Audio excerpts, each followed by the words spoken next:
ரிவ்யூக்குள்ளே போகிறதுக்கு முன்னாடியே ஒரு விஷயம் நான் பேசணும். அது என்னன்னா, மாரி செல்வராஜோட ஃபர்ஸ்ட் படம் பரியேறும் பெருமாள்.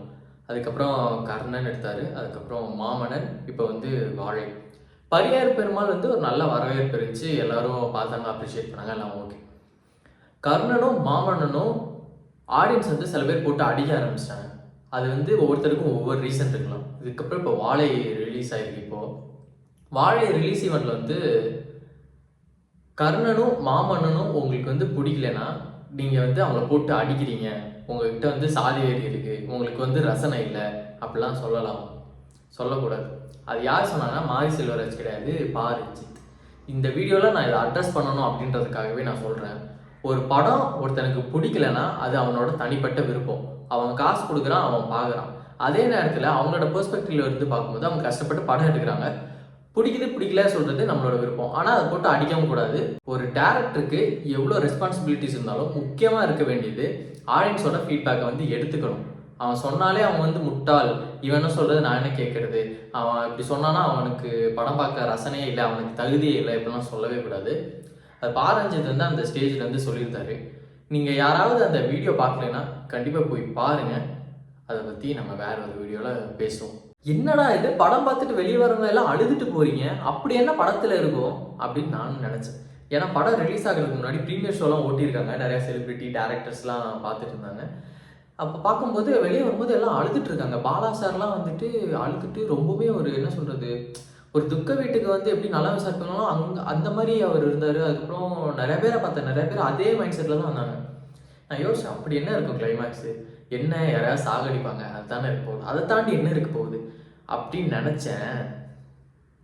ஆக்டிங்லாம் யாருமே குறை சொல்ல முடியாது. முக்கியமாக அந்த 2 பசங்க நடிச்சிருக்காங்க பாருங்க, அப்படியே வாழ்ந்திருக்காங்கன்னு சொல்லுவாங்கல்ல, அது அந்த பசங்களுக்கு கண்டிப்பாக அந்த வேர்டை வந்து நம்ம தூக்கி கொடுக்கலாம். அந்த மாதிரி வாழ்ந்திருக்காங்க.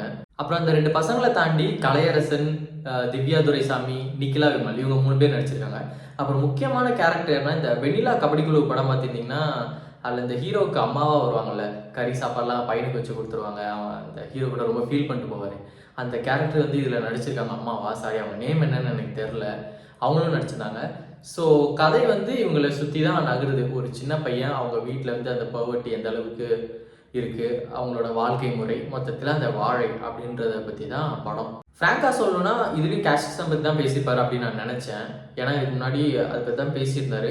ஸோ இந்த படமும் அதை பற்றி தான் ரிலேட்டடாக இருக்குமோ அப்படின்னு நான் நினச்சேன். ஆனால் அதெல்லாம் உடச்சி நீங்கள் ஃபேமிலியோட கண்ணை மூடிட்டு தேட்டருக்கு போய் பார்க்க வேண்டிய படம் இந்த வாழை. படத்தில் நிறைய விஷயங்கள் பேசியிருந்தாங்க. ஃபர்ஸ்ட்லன்னு சொல்லணும்னா, ஸ்கூல் படிக்கிற 2 சின்ன பசங்க, அதில் ஒரு பையன் வந்து அந்த படத்தோட ஹீரோன்னு வச்சுக்கோங்களேன். அவனுக்கு வந்து தன்னோட டீச்சர் மேலே வந்து ஒரு அன்பு, ஒரு இனம் புரியாத காதல்னு சொல்லக்கூடாது, ஒரு ஆசை, அவங்க கூட பேசணும், பழகணும். அது வந்து ரொம்ப டீசெண்டாக சொல்லியிருந்தாங்க. ஏன்னா இப்போ இருக்க ஜென்ரேஷனில் நம்ம லைட்டாக ஒரு மீட்டர் மேலே ஏற்றி வச்சா கூட அது கண்டிப்பாக தப்பாக கன்வே ஆயிரும். அந்த விதத்தில் மாரி செல்வராஜ் வந்து கரெக்டாக பண்ணியிருக்காரு. இன்னொரு விஷயம் என்னன்னா, இது அவரோட லைஃப்பில் நடந்த உண்மை சம்பவம். படம் போகிறதுக்கு முன்னாடியே பேஸ்ட் ஆன் ட்ரூ ஸ்டோரி தான் போடுவாங்க. அது எல்லாத்துக்குமே தெரியும். படம் வந்து அவர் லைஃப்பில் நடந்ததை அப்படியே படமாக எடுத்திருக்காரு. அம்மா, ஒரு பொண்ணு, ஒரு பையன், இவங்க 3 பேர்த்தோட குடும்ப நிலை, இதில் தான் கதை ஆரம்பிக்குது. ரொம்ப அழகாக எடுத்து கொண்டு வந்து ஆடியன்ஸ் கிட்ட சேர்த்துருக்காங்கன்னு தான் சொல்லணும். சிவனைந்தான் அந்த கேரக்டர் பேர். அந்த கேரக்டருக்கு வந்து வாழை சுமக்க போகிறதுனா பிடிக்கல, படிக்கிற வயசில் பண்ணுறது பிடிக்கல, ஃபிசிக்கலாகவும் மென்டலாகவும் ரொம்பவுமே டிஸ்டர்ப்டாக இருக்குது. ஸோ அந்த கேரக்டர் வந்து எப்படா இதுலேருந்து எஸ் ஆகலாம் அப்படின்னு ஒவ்வொரு வீக்கெண்டும் வந்து பிளான் பண்ணி சீட் பண்ண ட்ரை பண்ணுறான் அந்த சிவனைந்தான் அப்படின்ற ஒரு கேரக்டர். ஏன்னா அந்த ஊரில் சனி ஞாயிறு வந்தால் பசங்களை வந்து வாழை சுமக்க வந்து அனுப்பிடுறாங்க. எதுக்காகனா குடும்பத்தோட வறுமை சூழ்நிலை காரணமாக தான். ஸோ ஒவ்வொரு வாரமே இப்படி யோசிச்சுட்டு இருக்கான். அவனும் வாழை சமக்க போகிறான், தன்னோட அம்மா வந்து சொல்கிறாங்களே அப்படின்னு. ஒரு நாள் என்னன்னா, வந்து ஸ்கூலில் வந்து டான்ஸுக்கு பேர் கொடுத்துருக்கான். அந்த டீச்சர் என்ன சொல்கிறாங்கன்னா, நீ வந்து நாளைக்கு ப்ராக்டிஸ் வா அப்படின்னு சொல்கிறாங்க. அப்புறம் அவனோட ஃப்ரெண்டு சொல்கிறான், என்ன மறந்துட்டியா, நாளைக்கு வந்து சனிக்கிழமை நம்ம காய் சமக்க போகணும் அப்படின்னு சொல்கிறான். அதுக்கப்புறம் அவனுக்கு வந்து வேறு வழியே இல்லை. அவன் என்ன சொல்கிறான், அவனுக்கு பிடிச்ச டீச்சர் கூப்பிட்றாங்க. அதே நேரத்தில் இவனுக்கும் அந்த காய் சமக்க போகிறது பிடிக்கல, டான்ஸுக்கும் இவன் போகணும். அந்த ஆர்வத்தில் வந்து அந்த டே ஸ்டார்ட் ஆகுது. அப்போது அவன் அங்கேருந்து வாழை சமக்க போகாமல் அவங்க அக்கா கிட்ட சொல்லிட்டு இறங்கி அந்த லாரியிலேருந்து இறங்கி போயிடுறான். எதுக்குன்னா டான்ஸ் ப்ராக்டிஸ்க்கு. அந்த சீனுக்கு முன்னால் என்ன ஆகுதுன்னா, அவன் காய் சமக்க போகும்போது காலையில் அவனுக்கு செம பசி. அம்மா சாப்பிட்டு போகிறோமா அப்படின்னு சொல்கிறான். ஆனால் அவங்க அம்மா என்ன சொல்கிறாங்கன்னா, உனக்கு வந்து எக்ஸ்ட்ரா ஒரு தூக்கு சட்டி கொடுத்துருக்கேன், நீ அங்கே போய் சாப்பிட்டுக்கோ, இப்போ லாரி நிற்கிது வேகமாக கிளம்பு அப்படின்னு சொல்லிட்டு அவங்க அக்காவுக்கும் அவனுக்கும் சேர்த்து 3 தூக்கு சட்டி கொடுத்து விட்றாங்க. அந்த பையன் காலையில் சாப்பிடல. அப்போ அவன் லாரியில் என்னன்னா அக்கா கிட்ட பர்மிஷன் வாங்கிட்டு அவன் டான்ஸ் கிளாஸ் போயிடும். அங்கே டான்ஸும் முடிஞ்சிருது. அப்போ வந்து டான்ஸ் முடிஞ்சு வீட்டுக்கு வரும்போது அந்த டீச்சர் வந்து கூப்பிட்றாங்க, வேணா வந்து சாப்பிட்டு போ அப்படின்னு. ஆனால் அவன் சொல்கிறான், இல்லை நான் போகிற வழியில் வாழை பழம் படித்து சாப்பிட்டுக்கிறேன் அப்படின்ட்டு. அவன் பாருங்கள் அப்போவும் அவன் சாப்பிடல. இங்கேருந்து அடுத்தடுத்து அடியாக விழுகுது அவனுக்கு. அவன் சாப்பிடல, ஏன் சாப்பிடல, அடுத்து என்ன நடக்குது அப்படியே அந்த சீனை எலிவேட் பண்ணி ஒரு கட்டத்தை கொண்டு வந்தாங்க பாருங்க. அது வந்து ரொம்பவுமே சூப்பராக இருந்துச்சு. அது ட்ரமாட்டிக்காக இல்லாமல் இருந்துச்சு. அவன் உண்மை சம்பவம்னு சொல்லும்போது அதில் எப்படி ட்ரமாட்டிக் இருக்கும்ல, அது பார்க்கும்போதே ரொம்ப மனசு அப்படியே அப்படியே மெல்ட் ஆகி ஒரு மாதிரி போயிடுது.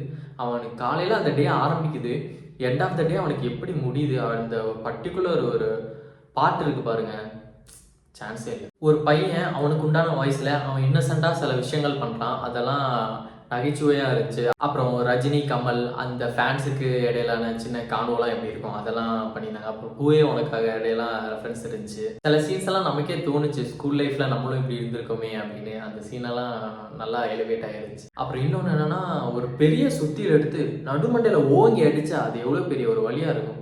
அந்த மாதிரி ஒரு சீன் எனக்கு ரொம்பவுமே ஹிட் ஆச்சு. அது என்னென்னா, இவங்க காய் சுமக்க போவாங்கள்ல, அப்போ வந்து அந்த வியாபாரிக்கிட்ட வந்து இவங்க வந்து கேட்பாங்க, ₹1 கூட்டி கொடுங்க அப்படின்ட்டு. அந்த ₹1 கூட்டி கொடுக்கறதுக்கு அந்த வியாபாரி வந்து எவ்வளோ இது பண்ணுவார். இவங்கெல்லாம் அந்த ₹1 எக்ஸ்ட்ரா ₹1 வாங்குறதுக்கு எவ்வளோ கஷ்டப்படுறாங்க. அந்த அவங்க கேட்குற விதம், அதுக்கு அவங்க ரிஜெக்ட் பண்ணுறது, அதெல்லாம் அப்படியே அந்த ரியாலிட்டியில் என்ன நடக்குமோ அதை அப்படியே நமக்கு கொண்டு வந்து சேர்த்துருந்தாங்க.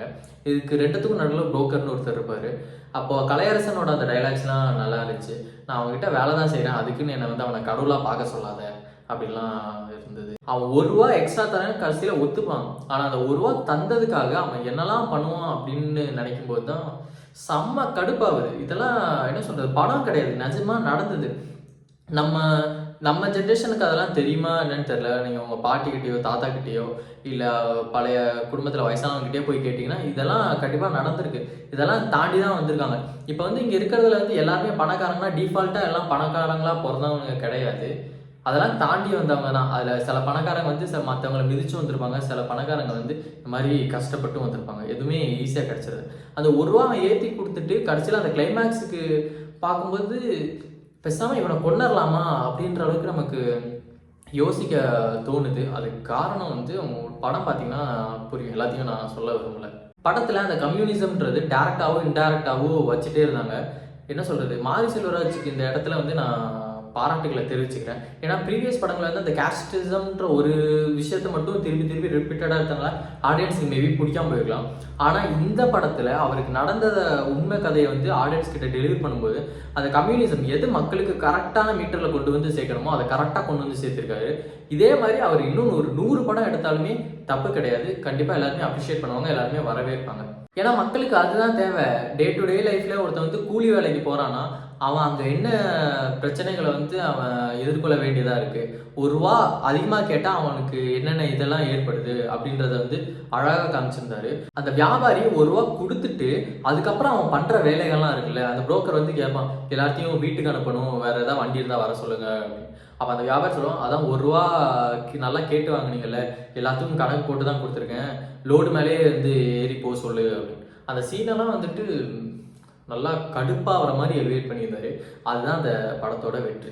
படத்தோட லாஸ்ட் ஒரு 15-20 நிமிஷம் தான் வந்து அப்படியே புளிஞ்சு ஒரு மாதிரி பண்ணிருச்சு. அவன் காலையில் சாப்பிடாம அந்த டே ஆரம்பிக்கிறான், அந்த சிவனேந்தான்ற கேரக்டர். எண்ட் ஆஃப் த டே என்னெல்லாம் நடக்குது அதெல்லாம் என்ன சொல்கிறது, ஏற்றுக்கவே முடியல. லாஸ்ட் ஷாட்டில் அவன் சோறை போட்டு சாப்பிட்டுட்டு இருப்பான். அந்த சீன் தான் அங்கே தான் அப்படியே மெதுவாக ட்ராப் ஆகுது தியேட்டரில் எல்லாத்துக்கும். படத்தில் குறை அப்படிலாம் என்னன்னு கேட்டால், படமாக பார்த்தா நான் இப்போவும் சொல்கிறேன், படமாக பார்த்தா ஒரு சீன்லாம் வந்து கொஞ்சம் ட்ரமாட்டிக்காக இருந்துச்சு. அது என்னென்னா, அந்த கலையரசனுக்கும் திவ்யா சுந்தரேசாமிக்கும் லவ் வரும். அது வந்து படம் 75% ஓடிருச்சு. அதுக்கப்புறம் இந்த கிளைமேக்ஸுக்காக அந்த லவ் சீனை இப்போ காட்டணும் அப்படின்னு காட்டின மாதிரி இருந்துச்சு. படமாக சொல்கிறேன், கண்டிப்பாக இந்த படம் நேஷனல் அவார்ட்ஸ்க்கும் ஆஸ்கருக்கும் போகிற ஒரு தகுதியான படம். என்ன ஏஜஸ் ஓவராக பில்டப் கொடுக்குறியா அப்படின்னு நீங்கள் கேட்டிங்கன்னா கண்டிப்பாக கிடையாது. இந்த மாதிரி படங்கள் கண்டிப்பாக போகணும். மண் சார்ந்த படங்களும் நம்ம பேசுகிறோம்ல, இதுக்கு முன்னாடி நான் கொட்டுக்காளி ரிவ்யூ போட்டிருப்பேன், அதுவும் வேணால் போய் பாருங்கள். இந்த படம் வந்து கண்டிப்பாக ஆஸ்கருக்கு போக ஒரு தகுதியான படம் தான். அந்த பசங்களுக்கெல்லாம் கண்டிப்பாக நேஷனல் அவார்ட் கிடைச்சா ரொம்பவுமே சந்தோஷமாக இருக்கும். அப்படி வேலை பண்ணியிருக்காங்க இந்த படத்தில். ஒரு விஷயம் நோட் பண்ணீங்களா, நான் இவ்வளோ நேரம் படத்தோட மியூசிக் பற்றி பேசவே இல்லை. ஏன்னா அது கடைசியில் பேசணும் அப்படின்றதுக்காக. அது காரணம் சந்தோஷ் நாராயணன். சந்தோஷ் நாராயணனோட ஸ்டார்டிங் ஸ்டேஜில் வந்து என்ன சொல்கிறது, ஒரு புதுசாக ஒருத்தர் வந்து உள்ளே வராரு. நம்ம அதுக்கு முன்னாடி அந்த மாதிரி மியூசிக்லாம் கேட்டதே இல்லை. முக்கியமாக பார்த்தீங்கன்னா அந்த இறுதி சுற்று ஆல்பம்லாம் வந்து கேட்கும்போது புதுசாக இருந்துச்சு. ஃபஸ்ட்டு அந்த பாட்டு எனக்கு பிடிக்கல. ஏன் பிடிக்கல அப்படின்னு நான் யோசிச்சுட்டு இருக்கேன். அப்புறம் தான் தெரியுது அந்த மாதிரி பாட்டு கேட்டதில்லை, புதுவிதமாக இருந்துச்சு. ஆனால் அதுக்கு முன்னாலே நான் அது அவருக்கு வந்து ஃபெல்ட் அவுட் ஆகிட்டேன். அது எதுக்குன்னா அட்டகத்தி ஆல்பமுக்கு. அட்டகத்தியோட ஆல்பம் வந்து ஸ்டில் என்னோட ஃபேவரட் பிளேலிஸ்ட்டில் இருக்குது. எல்லா பாட்டுமே சூப்பராக இருக்கும். அதில் முக்கியமாக ஆசை ஒரு புல்வெளி அப்படின்னு ஒரு பாட்டு, அப்படியே ஒரு மாதிரி மயில் ரகை வச்சு அப்படியே பண்ணால் எப்படி இருக்கும் அந்த மாதிரி இருக்கும். ரொம்பவுமே மெல்ட்டிங்காக இருக்கும் அந்த பாட்டு. அந்த பாட்டுக்கு அப்புறம் ரொம்பவுமே சோல்ஃபுல்லாக எது இருந்துச்சுன்னா அது இந்த வாழை ஆல்பம். என்ன ஏஜிஎஸ் பேசுகிற சந்தோஷ் நாராயணனை பற்றி உனக்கு தெரியுமா, ஒரு பாட்டெலாம் கேட்டிருக்கியா, அட்டகத்திக்கு அப்புறம் எவ்வளோ ஹிட்ஸ் கொடுத்துருக்காரு அப்படின்னு நீங்கள் நினைக்கலாம். அவரோட பாட்டை இப்போ நீங்கள் கேட்டிங்கன்னா ஒன்று விடாமல் நான் கண்டிப்பாக சொல்லுவேன். ஏன்னா நான் எல்லா பாட்டும் கேட்குறேன். ஆனால் நான் ஏன் ஆஃப்டர் அட்டகத்திக்கு அப்புறம் இந்த வாழை ஆல்பம்னு நான் சொல்கிறேன்னா, ரொம்பவுமே சோல்ஃபுல்லாக இருந்துச்சு. படத்தில் ஒரு உயிர் இருக்குது. அந்த உயிரை வந்து ரொம்பவுமே பொத்தி பாதுகாத்து கொண்டு வர முடியும்னா சந்தோஷ் நாராயணன் பர்ஃபெக்டாக அந்த வேலையை பண்ணியிருக்கு. இந்த பாட்டு நல்லா இருக்குது, இந்த பாட்டு நல்லா இல்லை, இந்த பாட்டு வந்து தேர்டாக வச்சுக்கலாம், இந்த பாட்டை ஃபோர்த்தாக வச்சுக்கலாம், அப்படிலாம் எதுவுமே கிடையாது. படத்தில் இருக்க எல்லா பாட்டுமே அப்படி இருக்குது. வந்து அவருக்கு இந்த வீடியோ மூலமா தேங்க்ஸ் சொல்லிக்கிறேன். ஆஃப்டர் அட்டகத்திக்கு அப்புறம் எனக்கு வந்து ரொம்பவுமே என்ன சொல்கிறது, ஸ்கிப் பண்ண முடியாத ஒரு ஆல்பம்னா அது வந்து வாழை. அப்படியே ஹக் பண்ண மாதிரி இருந்துச்சு எனக்கு அந்த ஆல்பம் கேட்கும்போது. சூப்பராக இருந்துச்சு. இந்த படம் நீங்கள் பார்க்குறீங்க, உங்களுக்கு பிடிக்குது பிடிக்கல இதெல்லாம் தாண்டி இது வந்து ஒருத்தனோட வாழ்க்கை பற்றி, அவன் வாழ்க்கையில் என்ன நடந்துச்சு அப்படின்றது. இந்த இடத்துல நான் டேரக்டர் ராம் சாரை பற்றி சொல்லியே ஆகணும். ஏன்னா அவர் தான் வந்து நம்ம மாரி செல்வராஜ் வந்து ஃபஸ்ட்டு அந்த காலகட்டத்தில் வந்து தூக்கி மேலே விட்டுருக்காரு. அவர் அந்த ஆடியோ லான்ச்லேயோ ஈவெண்ட் ரிலீஸ்லேயோ அதில் சொன்னார்.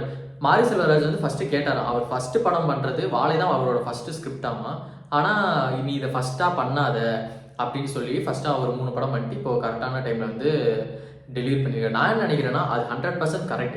ஏன்னா இப்போ ஃபஸ்ட்டாக ஒரு புதுசாக ஒரு டேரக்டர் இண்டஸ்ட்ரிக்குள்ளே வராரு. அதுவும் பாருங்கள் ஒரு 5-6 வருஷம் இருக்குமா, அப்போ ஒரு புதுசாக ஒரு டேரக்டர் வராரு. அவர் வாழைன்னு ஒரு படம் கொடுத்தா இங்கே எத்தனை பேர் பார்த்துருப்போம். இப்போ வந்து கூட்டத்தில் ஒரு 30-40% தான் பார்த்துருப்போம். அதுவும் வந்து சில பேர் என்ன சொல்கிறது, புதுசாக ஒருத்தர் வந்திருக்காரு, புதுசாக ஒரு கதை இருக்குமோ அந்த மாதிரி கமர்ஷியல் ஃபேன்ஸ் அப்பவும் உள்ளே வந்திருக்க மாட்டாங்க. ஸோ அப்போ அந்த படத்தை எடுக்காமல் ஒரு ஸ்டாண்டர்டாக ஒரு ஸ்பாட்லைட்டில் வந்ததுக்கப்புறம் ஆஸ் அ டேரக்டராக இப்போ வந்து அந்த படத்தை எடுத்தது கரெக்டான முடிவு தான் நான் நினைக்கிறேன். இன்னொரு விஷயம் நான் நோட் பண்ணது என்னென்னா, படம் முடிஞ்சு யூஸ்வலாக படம் முடிகிறதுக்கு முன்னாடியே நிறையா பேர் கிளம்பிடுவாங்க. ஆனால் இங்கே படம் முடிஞ்சு கடைசியில் என் கிரெடிட்ஸ் ஓடிட்டு இருக்கும்போது தேட்டரில் ஒருத்தங்க கூட நகரவே இல்லை. ஏன்னா அவர் பிடிச்சி உட்கார வச்சிட்டாரு. பாருங்கள், நான் உங்களை பிடிச்சி சீட்டை பிடிச்சி உங்களை டைட்டாலாம் உட்கார வைக்க மாட்டேன், ஆனால் நான் ஒன்று பண்ணுவேன், நீங்களே சீட்டில் அமைதியாக உட்காந்துருவீங்கன்ற மாதிரி மாரி செல்வராஜ் பண்ணிடுவார். படம் என் கிரெடிட்ஸ் போயிட்டே இருக்குது. நான் பார்க்குறேன், அங்கே கார்னர் பார்க்குறேன், இங்கே பின்னால் யாருமே வந்து எதிரிக்கலை. ஆனால் எல்லாரும் அது காரணம் என்னென்னா, மாரி செல்வராஜோட அந்த கடைசி சீன் அவர் ரிட்டர்ன் பண்ண விதம், எடுத்த விதம், அதுக்கு முக்கியமான காரணம் என்னென்னா சந்தோஷ் நாராயணன். ஆமாம், மாரி செல்வராஜ் அந்த சீன் எடுத்து எல்லாரையும் ஒரு மாதிரி கொலாப்ஸ் பண்ணிட்டாரு. ஆனால் அந்த சந்தோஷ் நாராயணன் இருக்காரு, உங்களுக்கு நீங்கள் எவ்வளோ தான் கல் மனசாக இருந்தாலும், ஆல்ஃபா மென்னாக இருந்தாலும், உங்களுக்கு கண்ணீர் துளி இங்கே வந்து அப்படியே ஸ்டாப் ஆகிருந்தாலும், இது எப்படி ஸ்டாப் ஆகிருக்கு, இல்லையே வரணுமே இந்த இடத்துல அப்படின்ட்டு போட்டு பிச்சு எடுத்துட்டாரு சந்தோஷ் நாராயணன். அந்த மியூசிக்கே உங்களோட கனெக்ட் ஆகிடுச்சுன்னா அதுக்கே உங்களுக்கு வந்து எக்ஸ்ட்ரா அழுக வந்துடும் போல். படம் பார்த்துருந்தீங்கன்னா எப்படி இருந்துச்சுன்னு கமெண்ட் செக்ஷனில் கமெண்ட் பண்ணுங்கள். இந்த மாதிரி ஏகப்பட்ட வீடியோஸ் உங்களுக்காக வந்துகிட்டே இருக்குது. ஸோ மறக்காமல் நம்மளோட AGS film heaven channel subscribe பண்ணி சப்போர்ட் பண்ணுங்கள். நெக்ஸ்ட் வீடியோவில் பார்க்கலாம். Until then, bye bye from AGS.